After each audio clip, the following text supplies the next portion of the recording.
Hi dear students,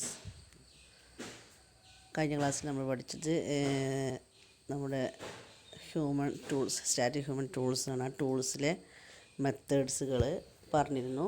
ആ methods ഏതൊക്കെയാണെന്നാണ് പറയുന്നത്. Desk checking, code walk through, code review, code inspection. ഈ 4 മെത്തേഡ്സാണ് ഈ ടെക്നിക്കിന് use ചെയ്യുന്നത്. ഈ ടെക്നിക്ക് മെയിനായിട്ടും എന്തിനുള്ളതെന്നുള്ളതാണ് ഫാൾസ്, അതായത് എറേഴ്സ് കണ്ടെത്താനുള്ള 4 ടെക്നിക്സാണ്. അതിൽ മെയിനായിട്ട് നമുക്ക് 3 പഠിക്കാനുള്ളത്. Desk checking, code inspection, code walk through. Review എന്ന് പറഞ്ഞാൽ അത് ചെയ്ത റിവ്യൂ ഒന്ന് എങ്ങനെ ലിസ്റ്റ് ഔട്ട് ചെയ്യാന്നുള്ളതാണ്. അതിനെ പറ്റിയിട്ട് കാര്യമായിട്ട് സിലബസിൽ പറയുന്നില്ല. അപ്പോൾ ആദ്യം നോക്കുന്നത് ഡെസ്ക് ചെക്കിങ് ആണ്. എന്താണ് ഡെസ്ക് ചെക്കിങ്? ഡെസ്ക് ചെക്കിങ് എന്ന് പറഞ്ഞിട്ടുണ്ടെങ്കിൽ ഒരു കോഡിൻ്റെ ഓരോരോ ഭാഗം, ഓരോരോ പോർഷൻ ചെക്ക് ചെയ്യാറുള്ള, ഒരു വലിയൊരു കോഡിങ്ങിൻ്റെ ഓരോ പോർഷൻ ആക്കിയിട്ട് ചെക്ക് ചെയ്യുന്ന, ഫാൾട്ട്, എറേഴ്സ് അല്ലെങ്കിൽ റിമൂവ് ചെയ്യുന്ന രീതിക്ക് പറയുന്ന പേരാണ് desk checking. Desk checking is a method to verify the portion of the code for correctness. ഓരോരോ ഭാഗം എടുത്തിട്ട് കറക്റ്റ് ചെയ്യാം. Code for correctness. Such verification is done by comparing the code with the design or specification to make sure that code does what it is supposed to do and effectively. Whenever a reserve found, the order applies the correction for us on the spot. അതായത് നമ്മൾ design processing കഴിഞ്ഞിട്ടാണ് കോഡിങ്ങിലേക്ക് വരിക, modelling, coding. ആ ഈ design പോർഷനിൽ ചെയ്ത അതുപോലെ തന്നെയാണോ നമ്മൾ കോഡിങ്ങിലും ചെയ്തിട്ടുള്ളത്? അതും ഒരു എററാണ്. എറർ എന്ന് പറയുമ്പോൾ നമ്മൾ കമ്പൈൽ ചെയ്യുമ്പോൾ എറർ കാണിച്ചാൽ മാത്രമല്ല എറേഴ്സ് ഉണ്ടാവുക. അങ്ങനെ ഒരു കോൺസെപ്റ്റ് ഉണ്ട് അല്ലേ? നമ്മൾ ഒരു പ്രോഗ്രാം ടൈപ്പ് ചെയ്തു, റൺ ചെയ്യുമ്പോൾ ഔട്ട്പുട്ട് വരുന്നില്ല, എറർ. ആ എറർ മാത്രമായിരുന്നില്ല, ചിലപ്പോൾ ഔട്ട്പുട്ട് കിട്ടിയേക്കാം. അതായത് റൺ ചെയ്യുമ്പോൾ ഔട്ട്പുട്ട് വന്നേക്കാം. പക്ഷേ അത് നമ്മൾ ഡിസൈനിങ്ങിൽ ചെയ്ത അതായിരിക്കില്ല കോഡിങ്ങിൽ ചെയ്യുന്നുണ്ട്. നമ്മൾ എപ്പോഴും ചെയ്യേണ്ട രീതി എന്താ? സോഫ്റ്റ്വെയർ എഞ്ചിനീയറിംഗ് രീതി എന്ന് പറഞ്ഞാൽ ഓരോരോ മെത്തേഡിലും ചെയ്തത് റിക്വയർമെൻറ്റ്സ് ഉപയോഗിക്കുക. ആ റിക്വയർമെൻറ്റ്സ് വെച്ചും കൊണ്ട് നമ്മളുടെ ഒരു പർപ്പസിലോട്ട് എത്തുകയാണ് വേണ്ടത്. അപ്പോൾ നമ്മൾ എങ്ങനെയാണോ ലേഔട്ട് ഡിസൈൻ ചെയ്തിട്ടുള്ളത്, ആ ഡിസൈൻ ചെയ്ത പോലെ തന്നെയാണോ നമ്മൾ കോഡിങ് ചെയ്തിട്ടുള്ളത്? അതും ഒരു എറർ ഡിറ്റക്ഷനുള്ളൊരു രീതിയാണ്. അല്ലാതെ അപ്പോൾ അങ്ങനത്തെ ഒരു കോൺസെപ്റ്റ് ഉണ്ടാവാൻ പാടില്ല. അങ്ങനെ ചിന്തിക്കാറുണ്ട്. കാരണം നമ്മൾ പ്രോഗ്രാം എഴുതി റൺ ചെയ്യുമ്പോൾ ഔട്ട്പുട്ട് കിട്ടിയില്ലെങ്കിൽ മാത്രം എറേഴ്സ്. അതല്ല, നമ്മൾ ആ ഒരു ഡിസൈനിലെ കോൺസെപ്റ്റ് തന്നെയാണോ കോഡിങ്ങിൽ വന്നിട്ടുള്ളത് എന്ന് ചെക്ക് ചെയ്യുന്ന രീതിയാണ് desk checking. This method of catching and correcting errors is characterized by, മെയിനായിട്ട് 2 തരത്തിലാണ് ഇതിലെ എറർ ക്യാച്ചിങ് ഡിറ്റക്ട് ചെയ്ത 2 മെത്തേഡാണ്. ഒന്ന് no structured method or formalism to ensure our completeness and no maintaining of a log or check list. അതായത് ഇത് ഡിറ്റക്റ്റായിട്ട് പറഞ്ഞില്ലെങ്കിൽ പോലും നമ്മുടെ സിലബസിൽ കുഴപ്പമൊന്നുമില്ല. പക്ഷേ ഞാൻ ജസ്റ്റ് പറഞ്ഞതേ ഉള്ളൂ. അതായത് മെയിനായിട്ട് വരുന്ന എറേഴ്സിൻ്റെ ഒരു രീതിയാണ് പറയുന്നത്. സ്ട്രക്ചർ അല്ലാത്ത ഒരു പ്രോഗ്രാം ആവാം, അതും ഒരു എററാണ്. അത് no structured method or formalism എന്ന് പറയുമ്പോൾ എന്താണ്? ഫോർമൽ മാനറിൽ അല്ലെങ്കിൽ സ്ട്രക്ചേർഡ് മാനറിലല്ലാത്തത്, അല്ലെങ്കിൽ കംപ്ലീറ്റ് അല്ലാത്തത്, അങ്ങനെ ഒരു ഡിറ്റക്ഷൻ വരാം, അങ്ങനെ ഒരു എറർ വരാം. പിന്നെ മെയിൻ്റനൻസ് അല്ലാത്ത അല്ലെങ്കിൽ ഡിഫൈൻ ചെയ്യപ്പെടാത്ത അങ്ങനത്തെ എറേഴ്സ് വരാം. അങ്ങനത്തെ എറേഴ്സുകളൊക്കെ തന്നെയാണ് ഈ ഒരു ഡെസ്ക് ചെക്കിങ് വഴി നമ്മൾ തിരഞ്ഞെടുക്കുന്ന എറേഴ്സ്.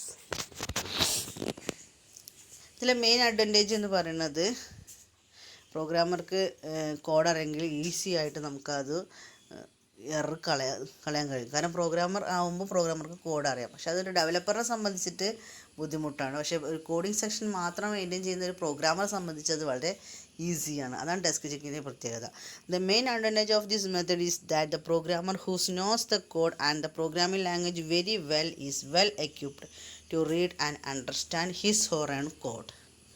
ഞാൻ ഉണ്ടാക്കിയ കോഡാണെങ്കിൽ എനിക്കതിനെ പറ്റി ഒരു ധാരണ ഉണ്ടാവും. അതുകൊണ്ട് തന്നെ എനിക്കത് വളരെ ഈസി ആയിട്ട് എറർ കണ്ടെത്താൻ കഴിയും. അതേസമയം ഒരു ഡെവലപ്പറിനെ സംബന്ധിച്ചിട്ട് ഡെവലപ്പർ ഒരു പ്രോഗ്രാമർ എക്സ്പേർട്ട് ആവണമെന്നില്ല. അപ്പോൾ എന്ത് ചെയ്യണം? അയാൾക്ക് ബുദ്ധിമുട്ടാണ്. അതാണ് ഇതിൻ്റെ main ഡിസഡ്വാൻറ്റേജും. disadvantages. A developer is not the best person to detect problems in his or her code. Developer generally prefer to write new code rather than do any form of testing. അപ്പോൾ ഒരു ഡെവലപ്പറെ സംബന്ധിച്ച് developer എന്ത് ചെയ്യുക, പെട്ടെന്ന് വേറൊരു code develop ചെയ്യും. ടെസ്റ്റിങ്ങിന് മുന്നായിട്ട് അതായത് ടെസ്റ്റിങ് ചെയ്ത് എറർ കണ്ടെത്തുന്നതിന് മുന്നേ വേറൊരു കോഡിങ്ങിലോട്ട് മാറ്റില്ല, വേറൊരു ഫോമിലൊരു പുതിയൊരു കോഡ് ജനറേറ്റ് ചെയ്യാനാണ് ശ്രമിക്കുക. അല്ലാതെ ഇതിലുള്ളതിലെ മിസ്റ്റേക്ക് കറക്റ്റ് ചെയ്യാനല്ല ഒരു ഡെവലപ്പർ ശ്രദ്ധിക്കുക. അത് പ്രോഗ്രാമർ ആണെങ്കിൽ മാത്രമേ അതിന് കഴിയുള്ളൂ. This method is essentially person dependent and informal and does not work consistently across all developers.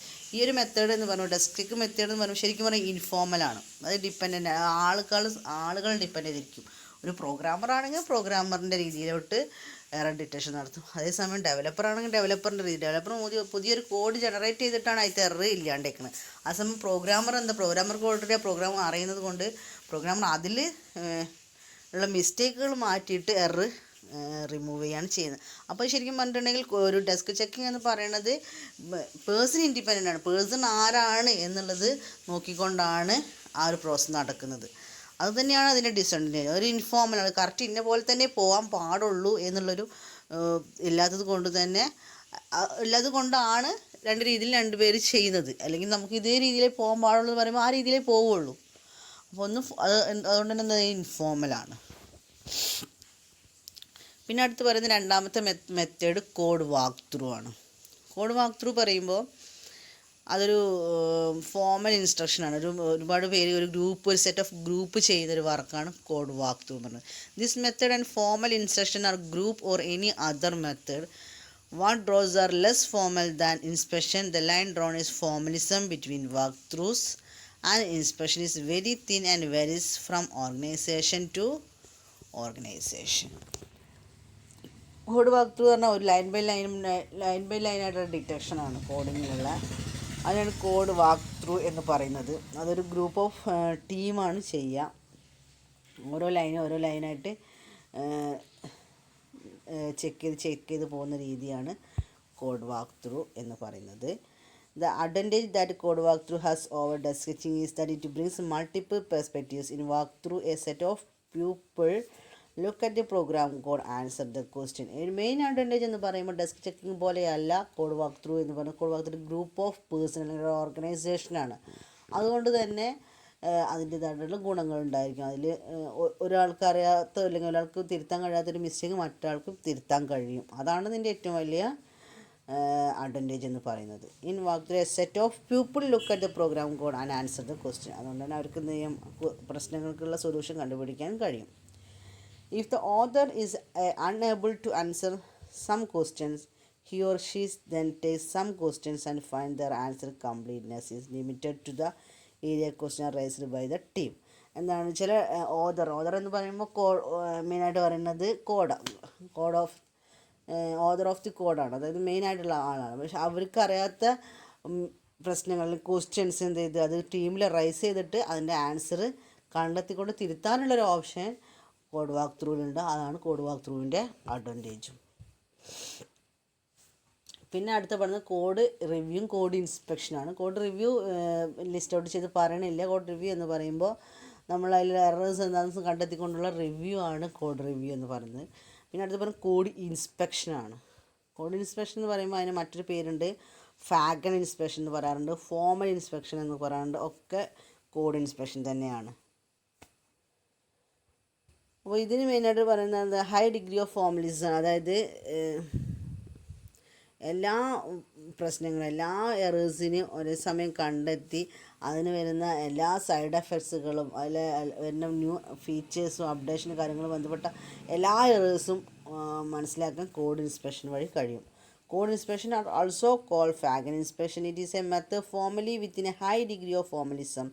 The focus of this method is to detect all faults, violations, and other side effects. Formal inspection should take place only when the order has made sure that code is ready for inspection by performing some basic test checking and walkthrough.